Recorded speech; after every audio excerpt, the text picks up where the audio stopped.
Till now we were considering this wave count as our primary wave count, but in this session I'll be discussing an alternate wave count. An alternate wave count is nothing but a wave count that is also following the rules and guidelines of the Elliott wave principles and might also play out.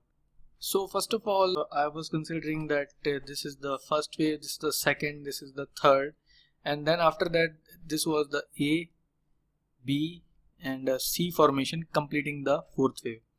But at this point there is another possibility that the fourth wave is not completed at this point but is still continuing, and it is continuing in this formation of a flat ABC would be an complete A and then a 3-wave B followed by a 5-wave move downwards C.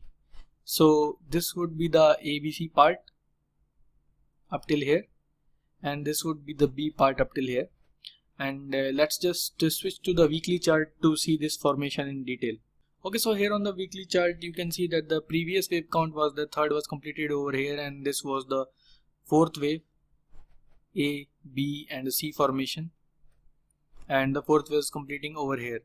But the new count or the alternate count that is coming out here is that the fourth is not completing over here, and in that case the count comes out something like this is the A wave consisting of A, B, C, 3-wave pattern. This is an A wave followed by another 3-wave movement A, B and C, and this would be the B wave obviously, and the last movement would be a 5-wave leg down, and that would be the C wave, which would look something like this. And this 5-wave movement will complete the fourth wave, and this is the alternate count here.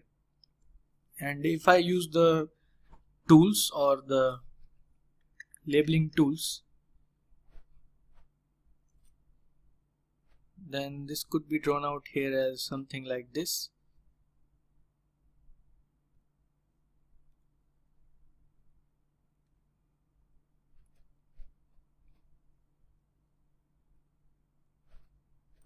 And this would be the supposed count or supposed alternate count in this scenario. And the previous count was pointing that the market movement would be upwards, because in the previous count fourth wave was completed over here. So this was first wave, second wave, and this was the progression of a third wave according to the previous count. But since this third wave does not look very strong or impulsive, so that is why we have to consider this alternate count here as well.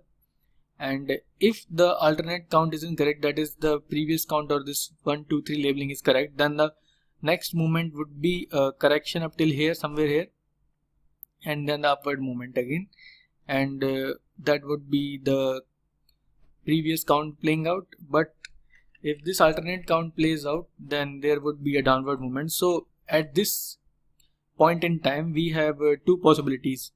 The first is the market will move up from here on, and there is around 50% chance for that, and the second is that market will move down from here on, and there is a 50% chance of that. So we will have to wait and watch to see which scenario plays out.